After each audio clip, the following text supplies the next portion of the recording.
Okay, welcome back, everybody. This is the end of the world with Michael and Stu. I'm Michael. And I'm Stu. And today we will be talking about the 1964 classic Stanley Kubrick film, Dr. Strangelove, or How I Learned to Stop Worrying and Love the Bomb. But before we get into that, we thought it'd be interesting to talk about a little apocalypse-related news item that we came across. Michael, I think you had something you wanted to share in this regard. Yeah, I consider it more maybe apocalypse prevention news. Oh, good. Just to give a quick shout out to the environmental pioneers that are Uber. Oh, our friends at Uber. Good. Yeah. Yes, it's been announced that Uber has launched an in-app feature, which is very convenient. I'm not sure where else Uber would launch a feature, but they did want to make it clear that the feature is in-app, not like on a billboard yeah, somewhere. Please go to your desktop to use our new feature. So what is this? What does this feature bring to the table for us? It's rather flamboyantly called Uber Green. Not sure if you could have seen that coming. It's called Uber Green, and ostensibly it's an in-app feature that now allows users to track their environmental impact. Oh, good. Well, so just to give you I'll give you a quick rundown of the many ways that you can whip yourself every time you get into an Uber. Okay, so we've got a new emissions savings tool, which allows users to track their estimated carbon emissions via a rider ratings style feature. The new feature then presents riders with a breakdown of the emissions they've saved by taking Uber Green. Oh, good. Because in addition to providing the information, okay, not just telling you how much carbon you're using, it actually allows you to choose a zero emissions vehicle or ride or offset or whatever for roughly the same price as an Uber X. Oh, good. I don't even know. I don't ever use Uber, so is that good or I bad? will say that probably one of my very substantial forays into political activism was when I actually deleted Uber during the Trump Muslim ban. Well, thank you for your service, Michael. Yes, I saw what was going on, and I said I need to step in and switch. You put your foot down. I seamlessly switched to Lyft, the ride sharing app of the people, I guess, Lyft in comparison. But I definitely deleted Uber, and I let people know. I didn't. Well, you've got to. What's the point of deleting if you're just going to do it for your own sake? I could never do anything like that on social media. But I definitely did mention to some people in my life. Hey guys, you're taking an Uber? Well, FYI. Oh, is that? Yeah, I do. I'd love to go for a drink, but is that Uber? I'm actually using Lyft now because, the Trump stuff. But yeah, so I do find this obviously this is an example. We've talked about this a couple times on the podcast already, but it's kind of like tipping. I find in the sense that this completely broken structure when it comes to service exists, where these people are being massively exploited in terms of their labor and their time, right? And their wages are so heinously low, and the companies that employ them, rather than pay them a fair wage, they offload that responsibility onto you, the individual consumer. Which in order to then shore up your progressive bona fides, you don't just tip, you tip heavy. And we have pushed the regular tip amount, probably partly because of inflation. Right now it's like 18% is minimum. No, it's I haven't done less than 20. I can't, the shame I feel pressing the 18. When you're there with the screen, it's 18, it's 20, it's 25. I can't do the one right on the left. It's no go. So now I'm doing 20. I'm doing 20 all the time. 1/5 of everything I buy is now just added on. In places where you would have literally never thought to tip before. Oh, well, that too. But again, politically, in terms of responsibility, I get it. I'm down. This is absurd. These people do need, to be tipped.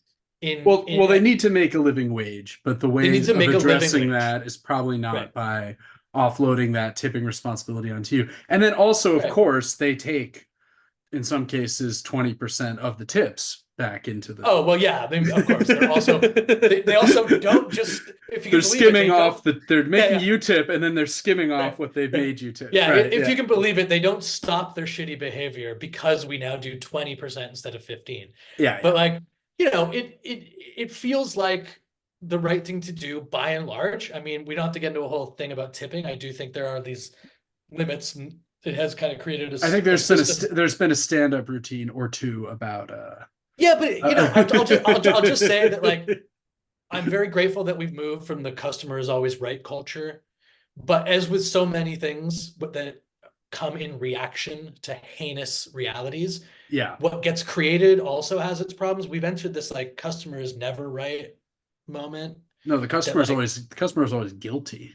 yeah, like you can't say anything. You could never make a scene. You could never, it's very difficult. It's very difficult. I'm not, but by and large, tipping is a public good and a public necessity because these things have been offloaded onto the consumer. And so And with Uber Green, we're basically getting the yes, same thing, but for climate responsibility. that's right. Where it's like Uber for just a has, little bit more. hey, I never have ever ordered an Uber X or a Lyft Black or whatever the fuck they're called, right? sure. You're always just paying as little as you can on these things, and then tipping the driver, of course, who's getting exploited. So you're tipping Yeah, him. yeah, yeah, yeah. So now on Uber, you're doing both. You get the tipping, you're tipping the guy because he's not getting paid enough. So you got to tip well.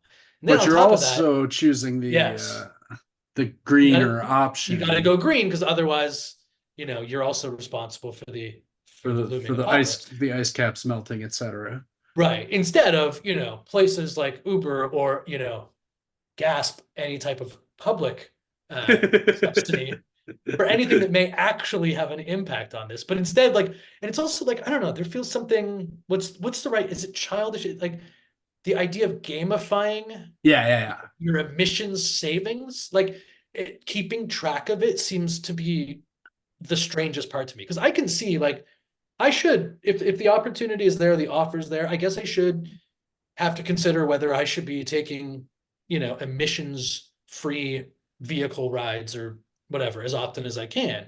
But then, you right back into the worker politics of it all. Because if there's a guy, a person who's working for Uber who can't afford an EV, Yeah, you yeah, know, yeah, and yeah. then I'm turning down his ride. Now he's getting less because I'm trying to feel better about myself and my carbon emissions that won't do anything. Right. Well, that's the thing, right? We talked about this over and over again, but it's like this is all part of this broader move by corporate America and governments to a similar extent to just offload responsibility for the massive problems in the climate that are caused, I don't know, 85, 90% by corporations, right? By these massive energy using factories and places that are just like sucking coal factories dry to like run their server farms Sure. things like But this. like we're still using the stuff, to be fair. Sure, You but I know. mean, we as individuals are like such a tiny fraction of that. If there were like actual reform of like how energy was used on the corporate Yes. level,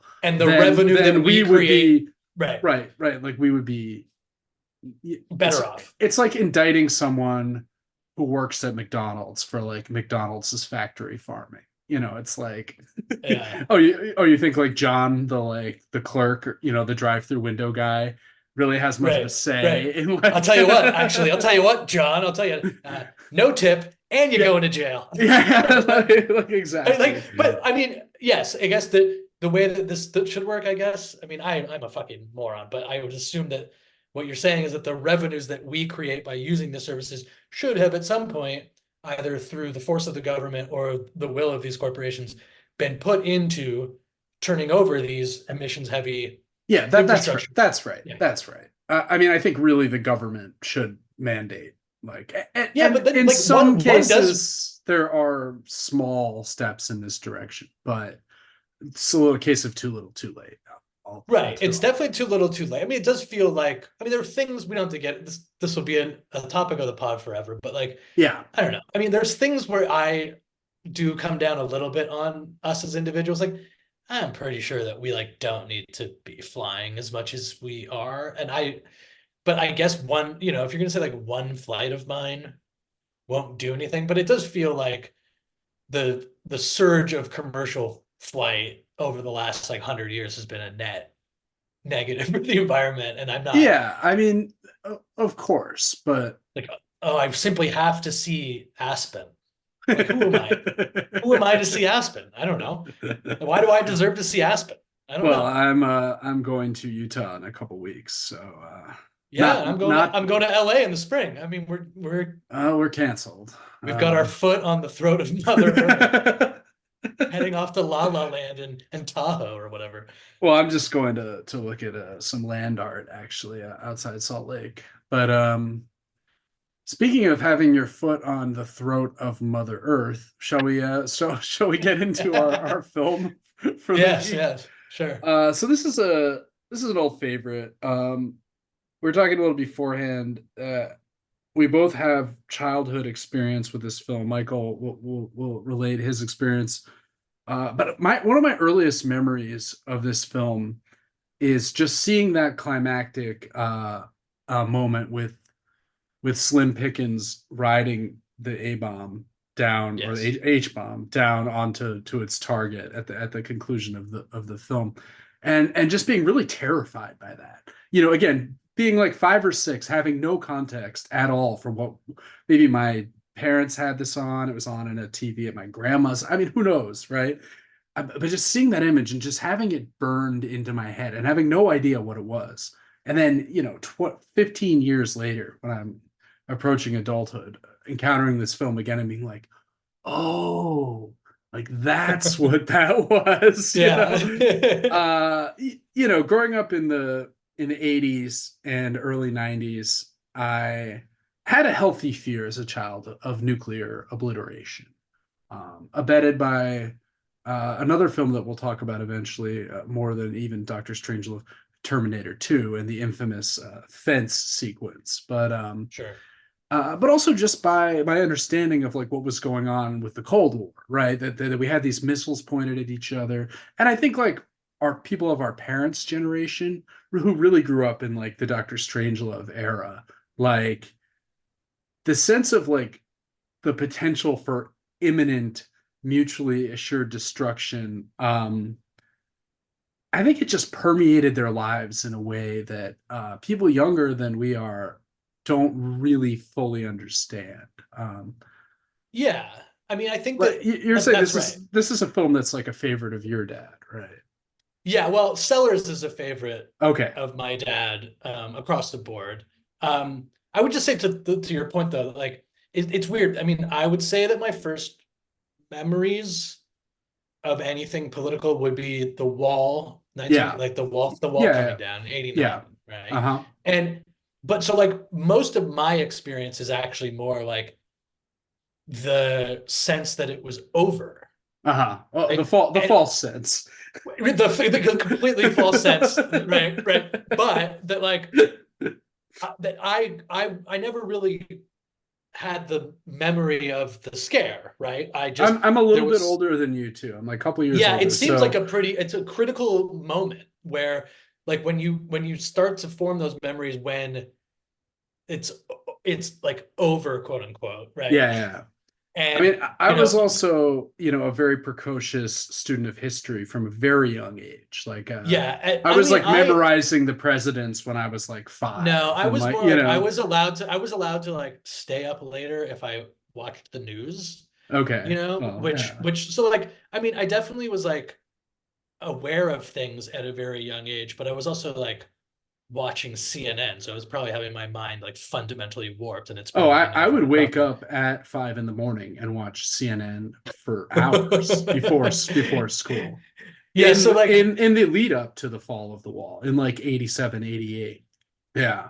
yeah, When I I don't when know. I would have I been like 7 years old. So anyway. yeah, I remember I have like very very clear memories of like Crossfire, Sure. I mean, I that remember type I of shit. remember the like endless Iran Contra Oliver North discussions on CNN and stuff like that. I mean, I'm really dating myself here, but like That's like my earliest memory, or like wondering who this Yeah, who I is mean, this evil man, Oliver North, and right. And I guess why was he trading arms for hostages? Like, it is, I guess it is different because it's like a couple years behind, like where like the first thing I'm like diving all in on you're is like, like, oh, the Soviet Union's no, over. like Like, the OJ yeah. Simpson, like the OJ Okay. Well, Simpson by then I trial. was just like, You I was know? so all in. I mean, that Yeah.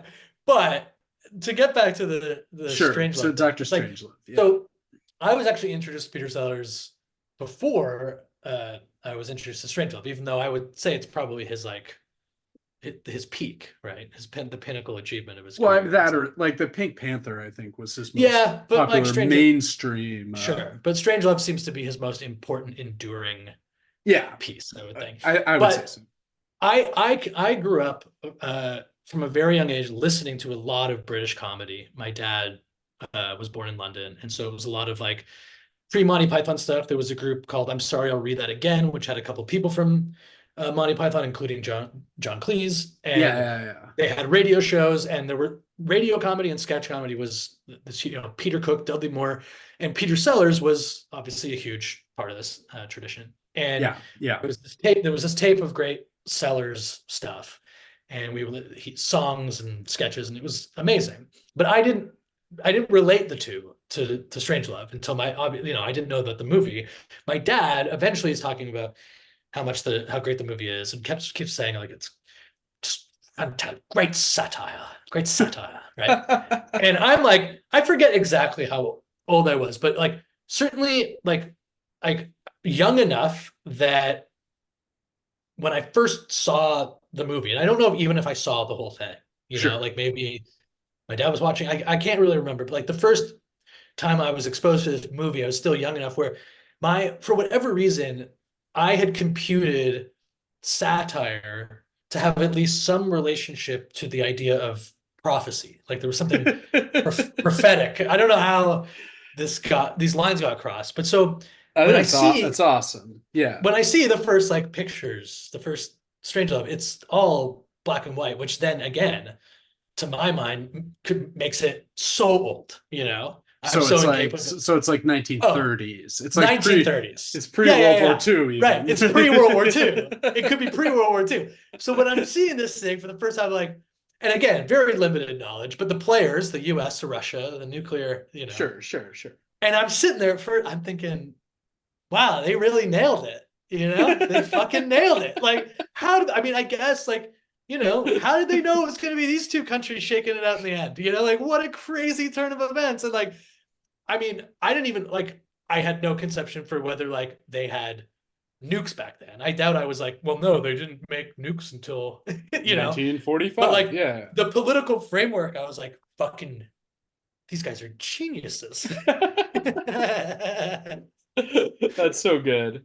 Yeah, so we both like had youthful encounters of a sort, a sort of not really fully understanding perhaps Yeah.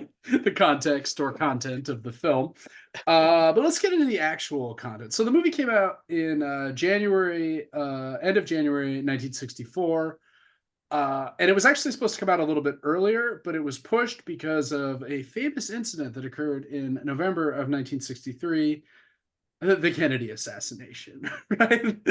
I think it was supposed to come out in like December, and they were like, let's just like give a little breath here. I'm not sure if Yeah, I mean, this has got to still do numbers. yeah. I'm It's not sure that fucking. this is the nation is quite ready to laugh at Armageddon.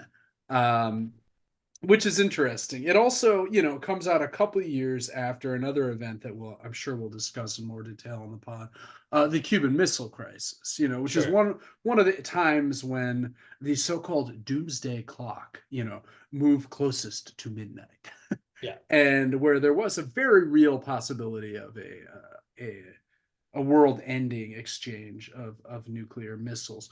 Are you familiar with the idea of mutually assured destruction? I mean, I have the ability to say those To words, parse the words, but to say like the words. Yes, no, I do. Yes. you've heard of that phrase though, right? Yeah, Like yeah, of course.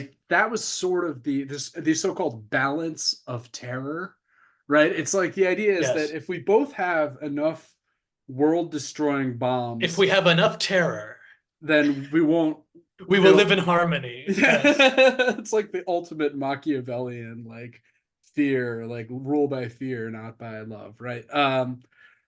Well, I think what's fascinating is so US obviously, as we know from Academy Award winning juggernaut Oppenheimer, invents the nuclear atomic bomb 1945.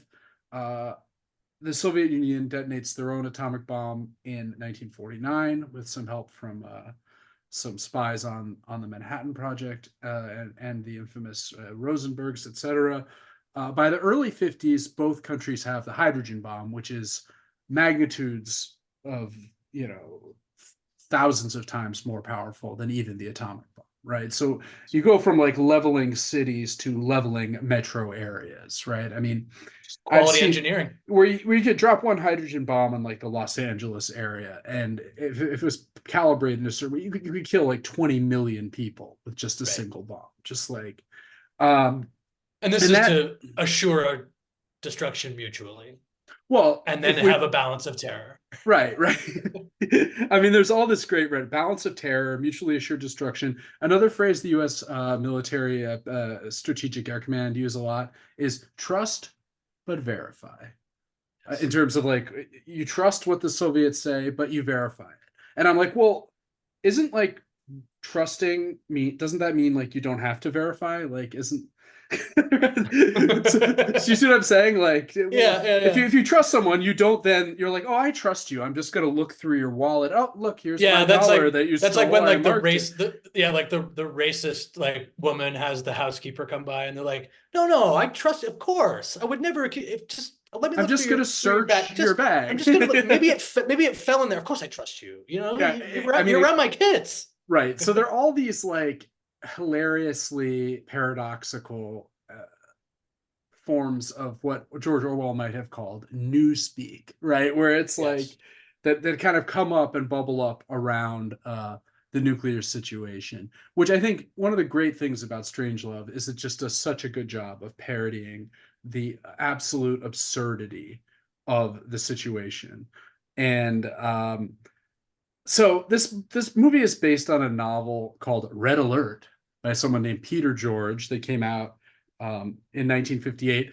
One thing that's important to emphasize is that Strangelove comes out at a time when the United States is like, and the Soviets are shifting away from the what had been the Strategic Air Command kind of model of nuclear war, which is that basically 24 hours a day there are always massive bombers in the air that have like huge numbers of hydrogen bombs in them, ready to like take a left turn and just like drop their payloads on whatever targets are, It's gonna but they're like always in the air, just like I mean 20, like, it's gonna sink their Uber green rating. I'll tell you that yeah. right now. I mean, one of them like touches down and another one takes off, right? Like there's no Yeah. like 24 hours a day, there are always X number of planes just flying. And And then finally someone was like, there has to be a better way. they're like, oh, well, we have these, thanks to the Nazis, we've invented these like Yes. missiles that can, right? Yeah, so it's in the early 60s that the Titan II missile starts rolling out, which is one of the earliest ICBMs, which is like you can fire a rocket from like outside Omaha and God, it you goes up. imagine how happy those pilots must have been? I mean, well, but by the same token, like some of them are probably out of a job, right? I mean, it's like automation. Yeah, All that's true. That's true. won't someone think of the Strategic Air Command B-52 pilots? But it's like, can you imagine? It's just like when I first learned about this, I was like, this is insanity. Like, how did none of these ever crash and like set off their? Right. Well, the thing is, they did crash, but luckily the bombs are constructed in such a way that if a plane with nuclear weapons on it crashes, the bombs aren't going to just detonate. They don't just go off.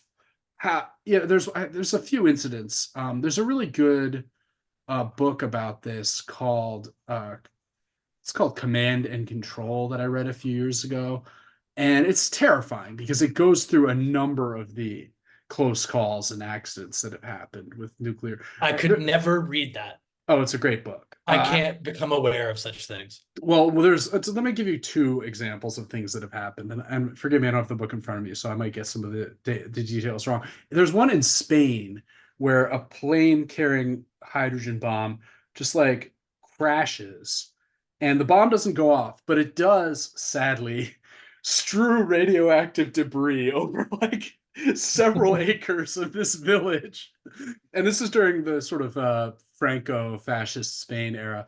So like the US, and they were cool with the US, so they basically just like come along and like sweep up all the radiation, and like no one saw anything. Over years have an inordinate number of people in that area died of cancer. God. Oddly, yes, they have. There's another one where a nuclear bomb falls out of a plane off the coast of South Carolina and just like lands in a marsh. Doesn't blow up, doesn't go off. It's the safety features work, right? You have to have X Yeah. number of things in place to make them go off. It's control rods and blah blah blah. But the trouble with this one is that they can't find it. God, that must. Do they have a recording of the like the Of the flight? of the pilot. I'm sure it's Oh, classified. I mean, But, can you imagine? uh, Jones! uh, Jones, you gotta be fucking kidding me. Tell me that fucking nuke isn't in the fucking. Tell me that didn't fall. Well, how about this though? There's just a nuclear bomb that's like under a marsh somewhere in South Carolina. Still, it's still there. Oh, it's still there. As far as I know, like I don't think they could never find it. Anyway, just a couple of Did we find that examples. first or the Malaysian airplane? Let's not get into that. I've been listening to some podcasts about that lately, and there's a lot of blue pilled conspiracy theorists It's who nuts. are Yeah. like Russia took it over. It made Yeah. it Oh into a my God. drone and It's not flew. even that complicated, the Malaysian Airlines thing. No, I think Anyways. the pilot just did it. In any case, this is the setting for Doctor Strange. So that's like what the movie is premised upon, is like one of these strategic air command wing commanders just going rogue and Yep. like initiating Plan R, which is so great, right? It's like this. Yeah.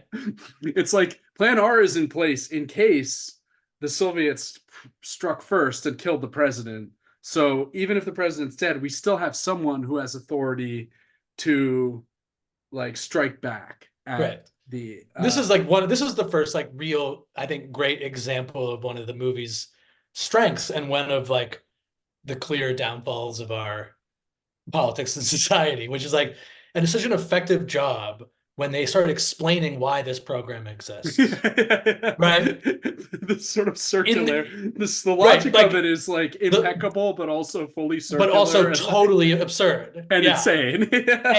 And at any stage of any of the sentences that are being said, it's like it both makes sense and is completely obvious why it would be doomed to failure, you know? Yeah.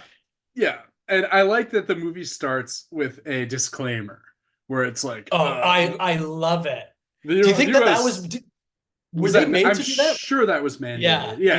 yeah. Or maybe not mandated, but like the studio made. Explain what it is. Well, it basically is like the United States Air Force assures us that the events Yeah, depicted in this film are completely impossible, and yeah, safeguards are in place that would make yeah, such an unlikely, outlandish occurrence yeah. utterly, beyond the pale, or Could whatever. never happen. Which is Could like never happen. it's like kind of protesting too much, I think, a little bit, Yeah. right? Like, um, and one thing that's really good about this movie also is that there's a lot of sex in this movie.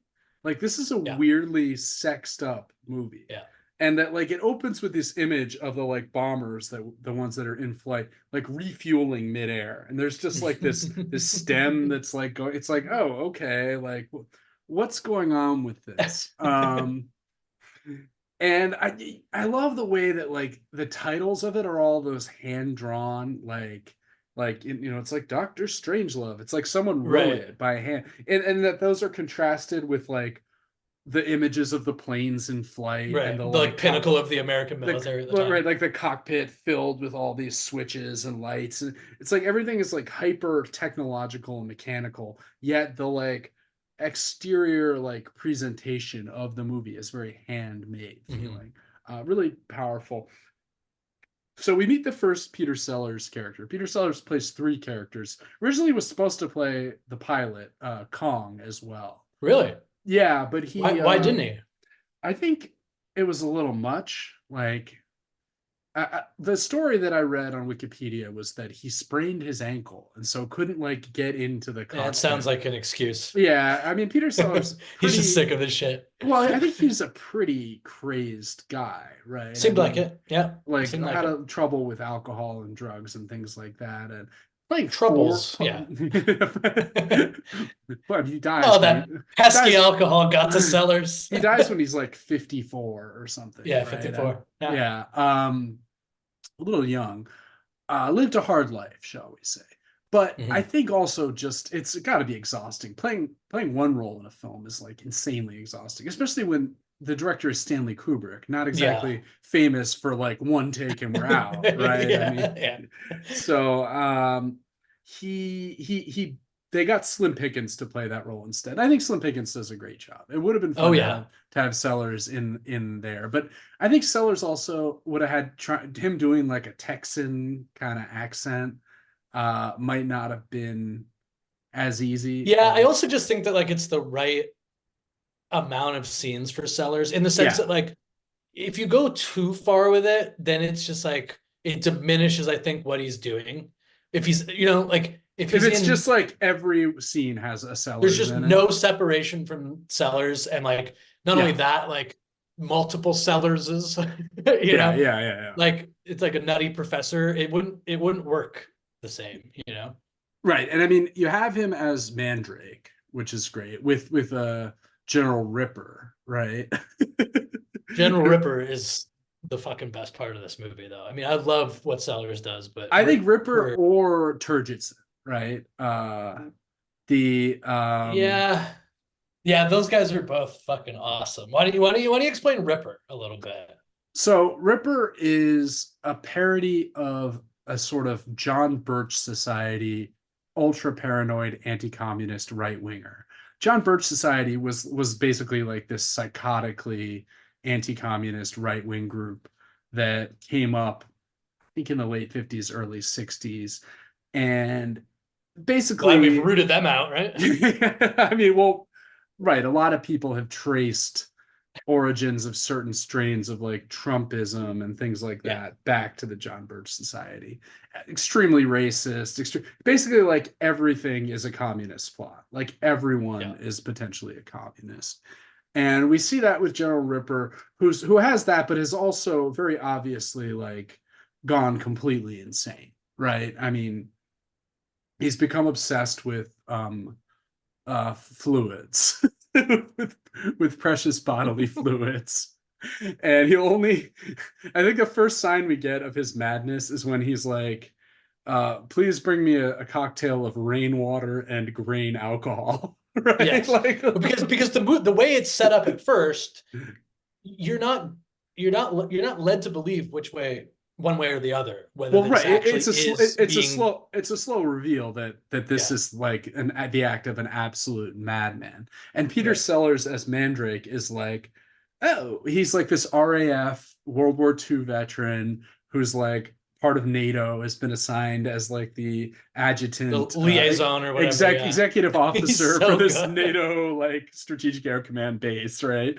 And he attempts throughout the film to reason with General Ripper and does like Right. quite an admirable job of it, like considering Yeah, there's a scene where they're being shot at and he's still trying to like get through to him. he's like, why don't we just, oh, we're out of ammo, like let's turn ourselves in or whatever, Yeah. and General Right up Ripper, until the point that Ripper just blows his fucking brains out. yeah, that General Ripper does fatal self-harm, sadly. R.I.P. to General Ripper.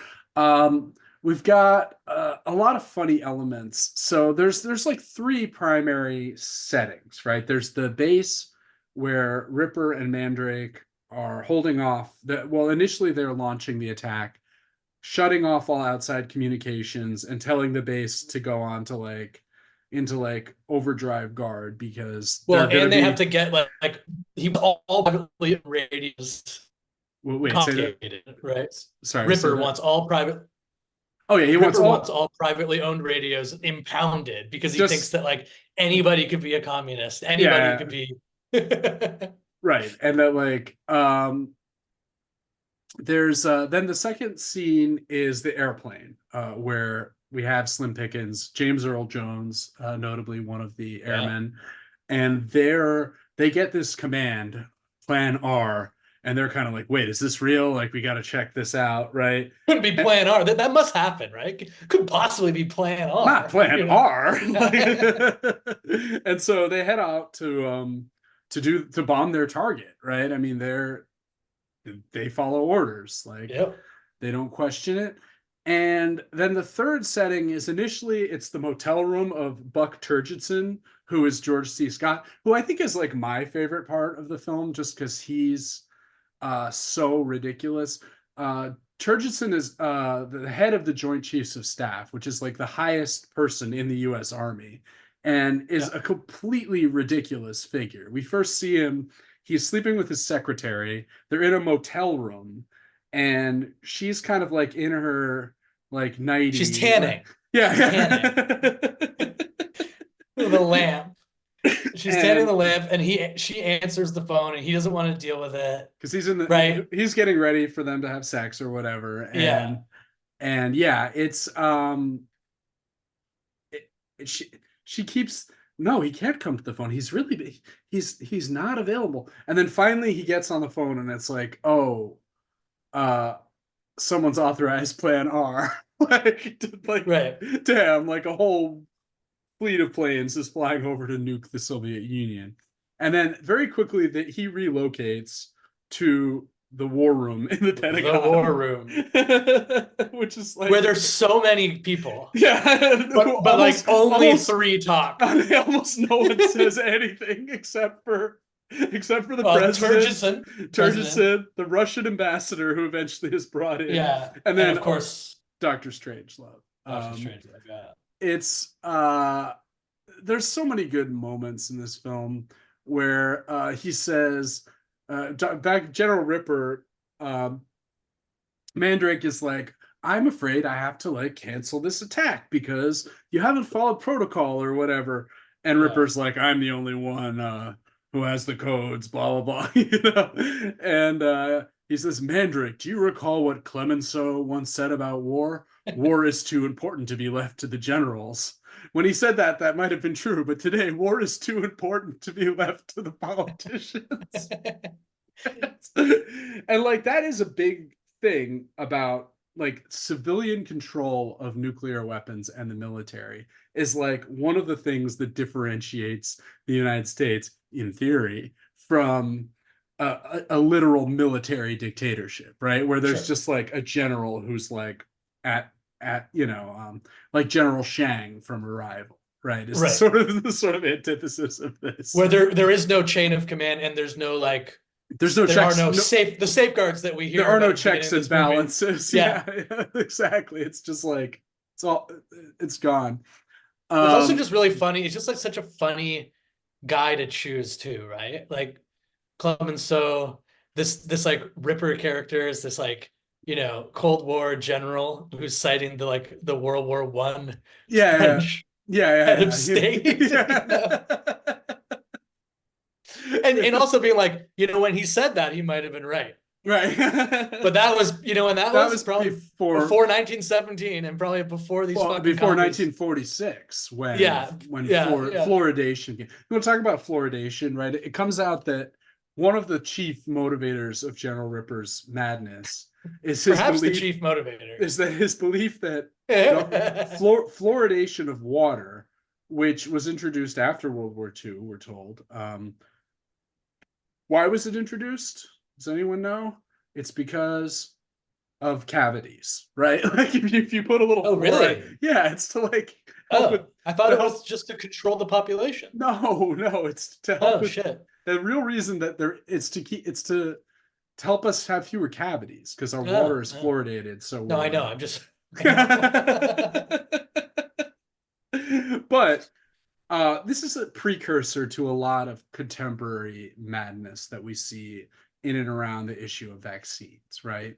Where we have people who are like, no, the virus was faked so that they could give us the vaccine, which Yeah, or like which will 5G. control us. Yeah, I mean, it's like But any. I will say I went to CPAC to cover CPAC in 2009, Did you right? really?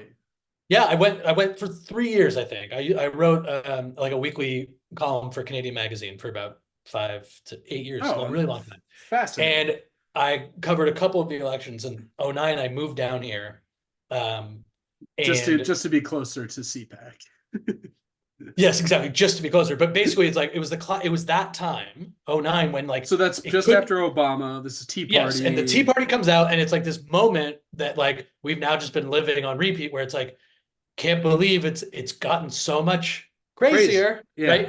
And back then, like the Tea Party was like, for people were just blown away by how crazy, quote unquote, these people were. And so the Canadian editor, they always just want the stories about the crazy Americans, right? So I'm No, basically, that yeah, I'm sells like in Canada? No basically way.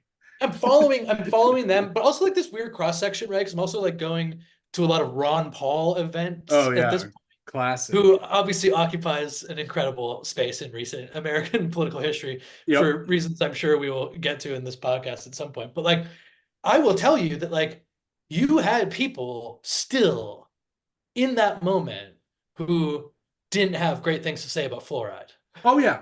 I mean, I'm sure you could still find them in the QAnon set today, right? Like, And the John Birch Society did actually have a booth there. really, John Birch said he was still going at Yeah. CPAC Yeah. in 2009. Mm-hmm. Amazing.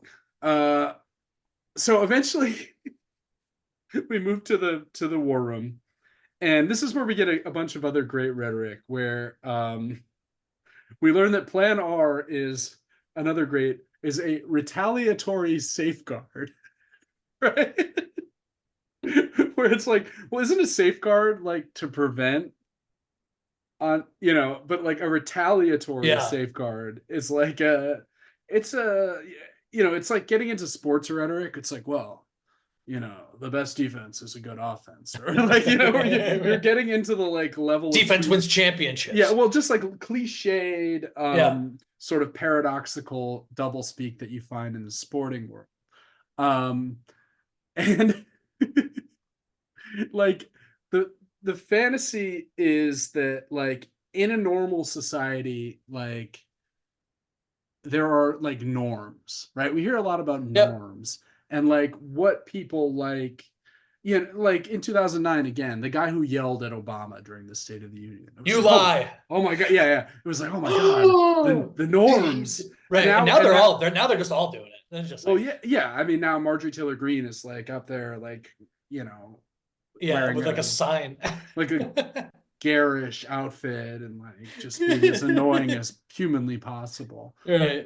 There's a great And then Trump gets in and Adam Schiff's like streaking during the State of the Union or whatever. yeah, yeah. I was under the impression, says Merkin Muffley, which is Sellers as the president of the United States. I was under the impression I was the only person authorized to use nuclear weapons. And then General Turgidson says, I hate to judge before all the facts are in, but it's beginning to look like General Ripper has exceeded his authority. So again, it's like, well, there's this norm that says I'm the only one, and it's like, well, unfortunately, like someone has overstepped the norm, right? Right. It And like, takes it's interesting. It's also like, I think, sort of symbolic, right? That like the inability to react to the way that the ground has shifted. It takes a yeah, while for yeah. that process itself to even be worked through. They still are going through the sort of channels, like, and then it works Well, both people, ways. It yeah, works both ways. When they call on the Russian ambassador, it's kind of the first extreme thing the president does.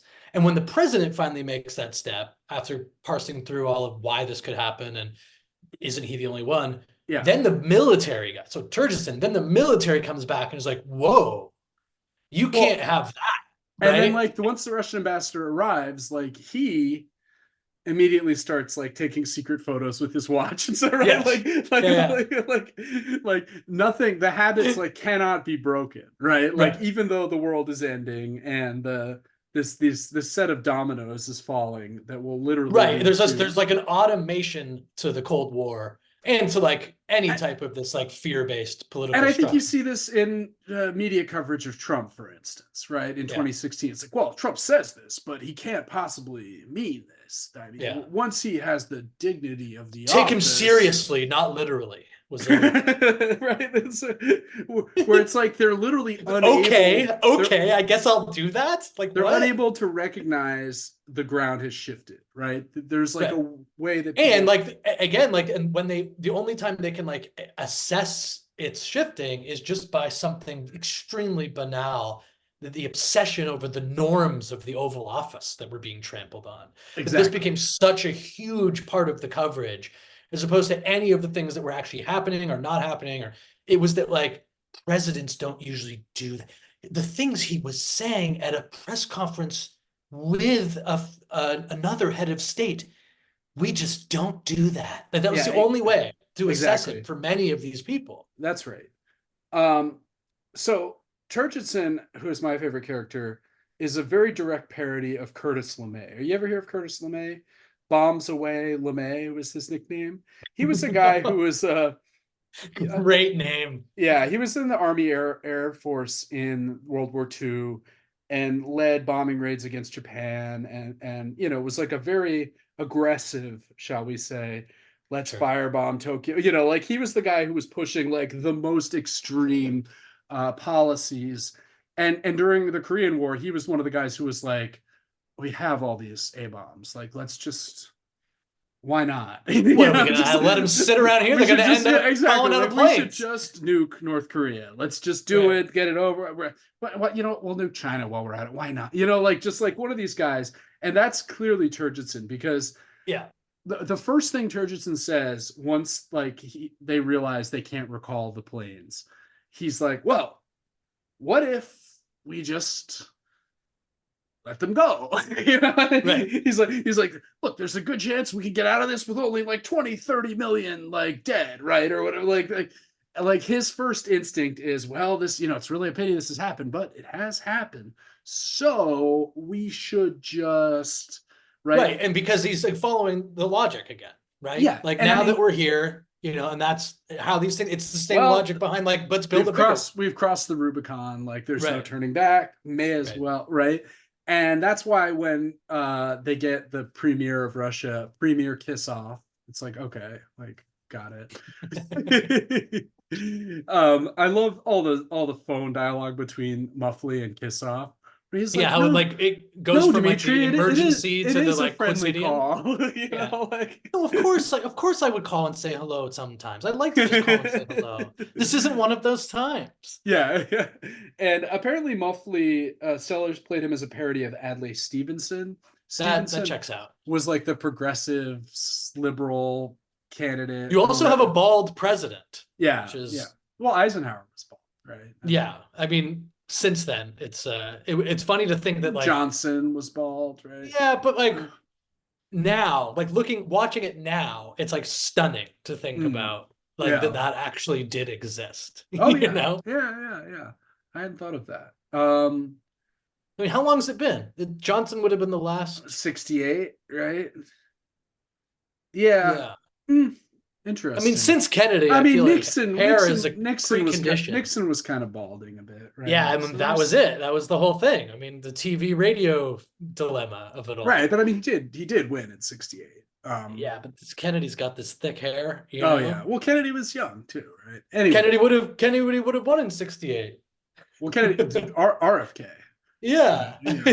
With that hair, Got taken balding off. Nixon ain't getting it done. RFK was a little balding, right? He Yeah, I guess that is true. That is. And then Teddy Kennedy had better hair than Carter, but couldn't quite. Yeah, something happened. What was there's some what got in the way? car accident? Someone drowned. Anyway, like I love that the premier of Russia is like the president Merkin Muffley is basically like a powerless dolt, right? He has like he's just like, well, I don't understand, right? And then he gets through to his counterpart in Russia, who is just like wasted at his dacha, like listening to loud music and like like that's quite like subversive Yep. to suggest that like the leaders of the two sides of this like literally earth-shattering like at any moment the world can end are just like these utterly flawed morons. Mhm. Like it's kind of amazing that this film was like allowed to be distributed on a certain Yeah, I think uh so. And it's also like the way that they can just like really pin some of these military people down to being complete absolute morons. yeah, which is like clearly true. I mean, look at what we've learned about the various generals and they're having affairs with their like the stuff that is parodied in this movie. Right, right. Um, what who am I thinking of?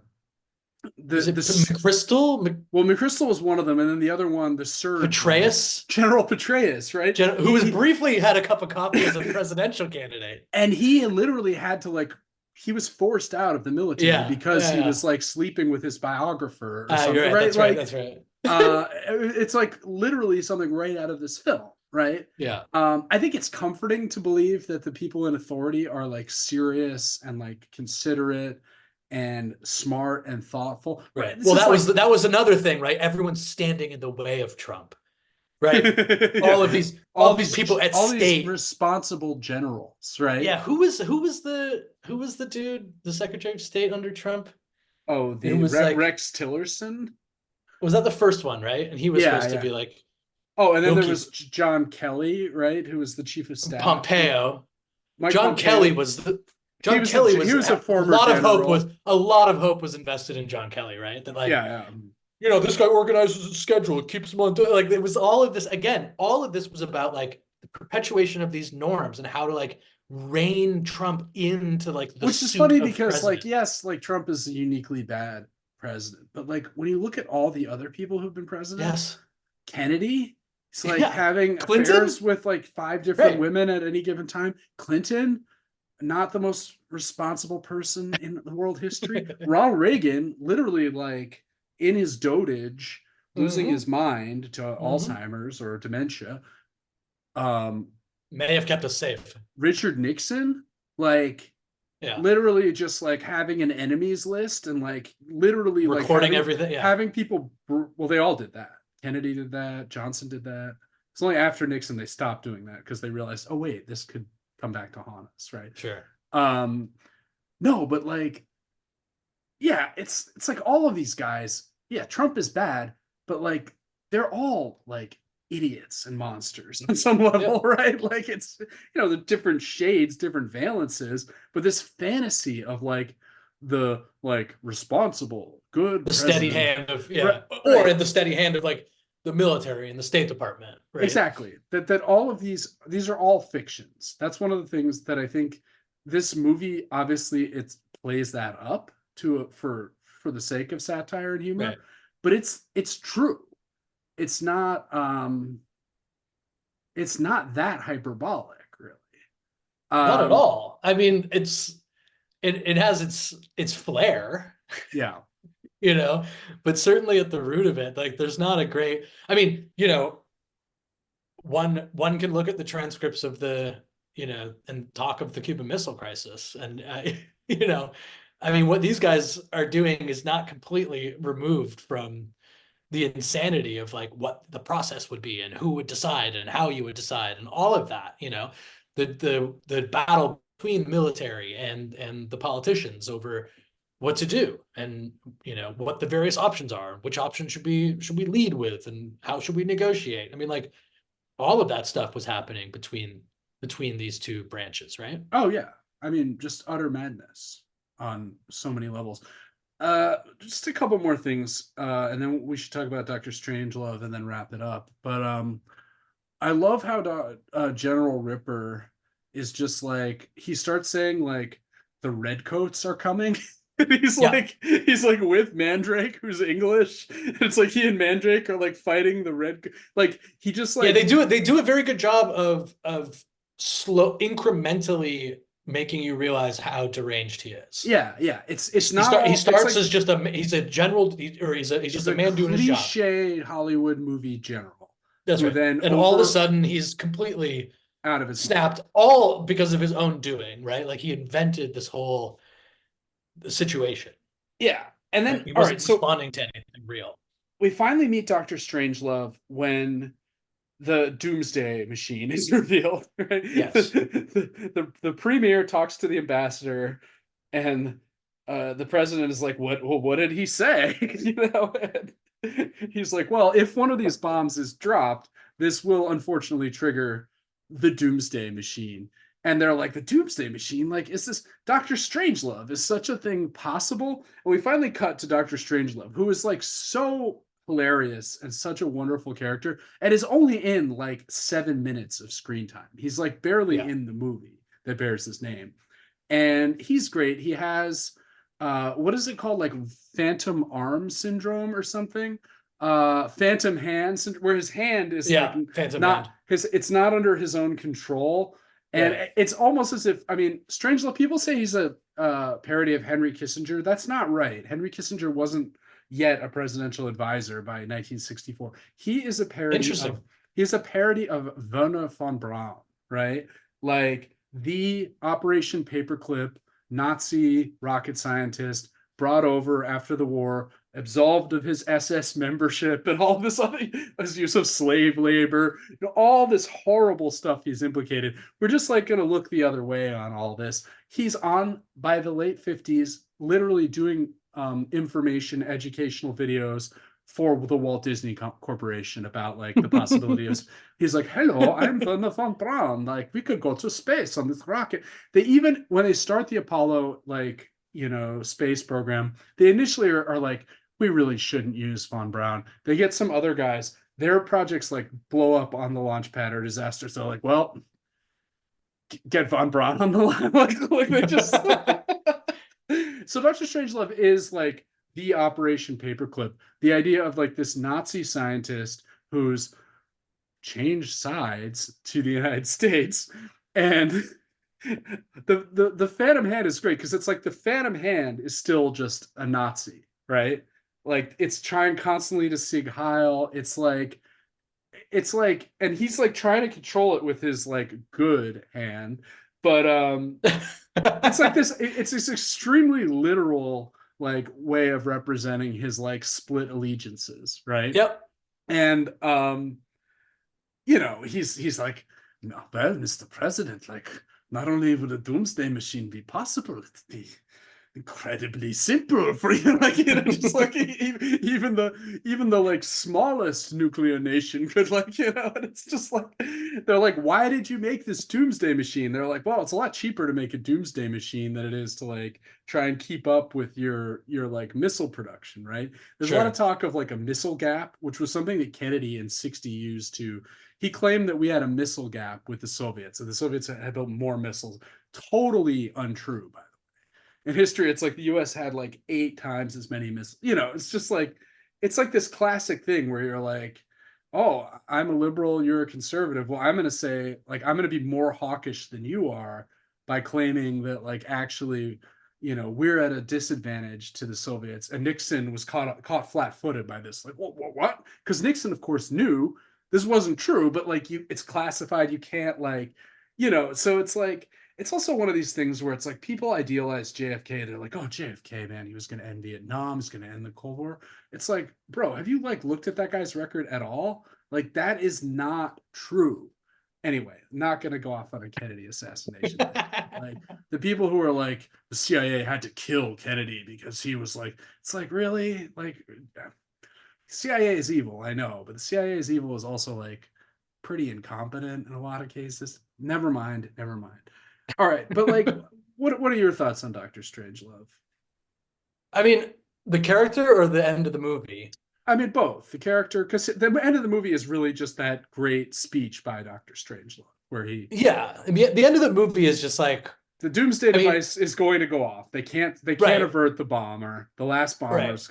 So and it's sort of like the height of like a scene stealing performance, right? It's yeah, like as all of these people are sort of trying to figure out how this situation needs to unfold, he's got the like, he's got the Nazi hand coming out. He's got the physical comedy. He's literally it's fighting. just so He's perfect. fighting with Yeah, his own hand. right. And then, but what I love so much about the way that it moves into the ending is that like is when they start. So the ending, what gets basically drafted, the notion is that uh, he suggests that they can get mine shafts around the country and basically stock them with people, Right. right?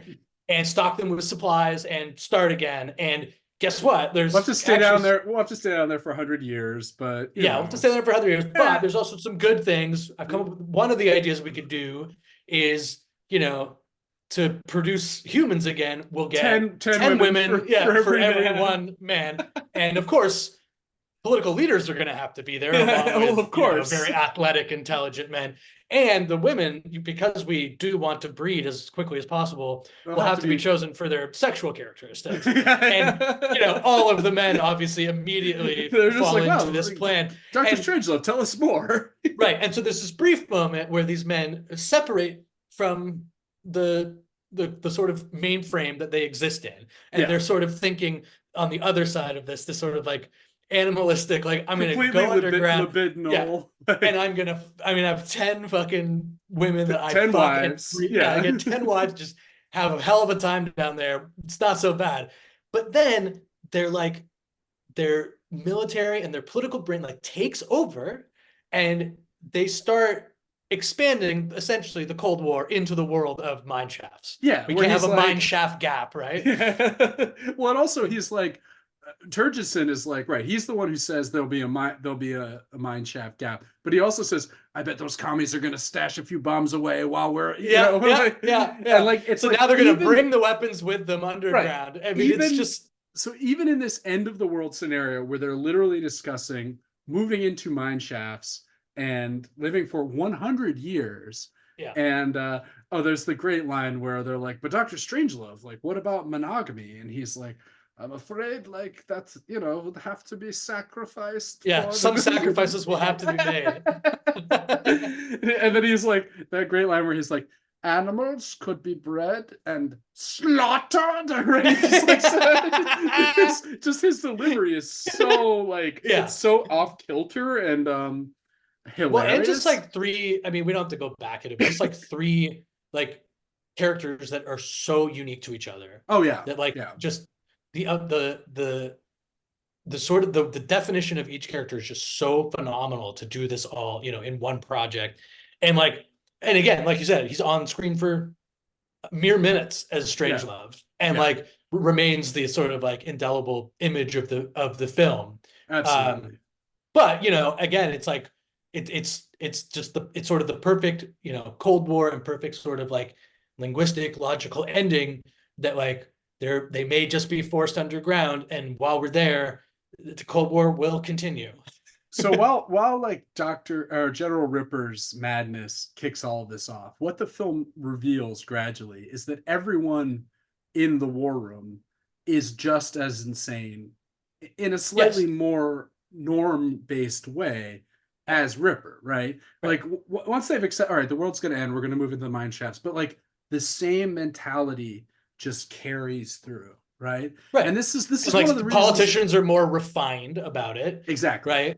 Exactly. This is one of the reasons why I'm always skeptical of people who are like, well, we're going to go to another planet. And like, once we get to that other planet, be clean slate and start over. We're not going to repeat any of the mistakes we made on this planet. And I'm like, How could we? No chance. Yeah. yeah, like, buddy, are you kidding me? We're going to get to that new planet and just like immediately start doing all of the same stuff. Yeah, yeah, And I think that's like the great message of this movie, where it's like even the apocalypse is not powerful enough to like break through this extremely well, like yeah. And like not only is like you have these, that's what I love so much. It's like not only is the apocalypse not enough, but then this like sort of like cherry on top, like making the best of out of a situation for these men. They briefly are like, well, yeah, okay, I'm having a lot of sex with a lot of beautiful women. in a mine Not shaft. right. which I'll have which I all can which I can never leave. Right? which but like all my like supplies will be My taken needs care of. my needs are taken care My of. Yeah. needs are gonna be met, and now I'm just and, having an and, and then orgy. Dr. Strangelove says, I think gross GDP could be back in and only like gross domestic, like who's thinking about gross domestic product in the aftermath of 100 years of living in a mine shaft? Right. But then it's like, again, it's like, despite the like, you know, the apocalyptic scenario that presents itself and the scenario of like, well, when you're down there, you're just going to be doing this shit. You should be fucking. It's just a women. realization of the ultimate sex fantasy. Right. Still comes back to them that like, well, what are we going to do about this mine shaft gap? You know, there's no way of really breaking out of that idiocy once you've like submersed yourself, you know, into it, which kind of like feels very similar to the way that we can't get out of anything. It seems that all of the problems we seem to have, whether they are or not, you know, they feel intractable, I think, to most people. Yeah. You know, climate change, surveillance, you know, something as more like screen time, you know, these things like seem like we are in it now, and that there's no way to really like move outside of this infrastructure. And no, that's exactly this movie's kind of like nailing that. I mean, obviously as the Cold War is its inspiration, not environmental catastrophe, but like it's of the same sort of seed of thought, which like, is there actually no way out of this thinking, you know, or like, are we not taking it seriously enough if we do try to break free of it? You know, that's like the danger that presents itself with the nukes, you know, like if we don't do this, what if they do then blow us out into oblivion, you know? And this reminds me of just to wrap up, like there's this great quote from Adorno from his book of sort of aphoristic essays, Minima Moralia, where he says, there is no way out of entanglement. The only responsible course is to deny oneself the ideological misuse of one's own existence, and for the rest, to conduct oneself in private as modestly, unobtrusively, and unpretentiously as is required, no longer by good upbringing, but by the shame of still having air to breathe in hell. Yeah, well, which you know, sort of something about this movie reminds me of that quote. Sure. Maybe that's a good place to wrap it up for tonight. Well, we'll just mention briefly that next week we will be looking at I would say the modern day Strangelove. Is it as another fearless attempt to wade into the satirical with Don't Look Up? Yeah, it's gonna be good, and we will get to the bottom of it. In the meantime, please remember to like and subscribe and share the pod with friends, anyone you think might be interested in listening to our banter. Throw us a review or a rating if you can. They do actually help. And follow us at Instagram on The End of the World WMS. That's right. And until next week, this has been The End of the World with Michael and Stu. I'm Michael. And I'm Stu. Good night. Or good afternoon. Yeah, whatever time it is, wherever you are. All right. We'll see you soon. See ya.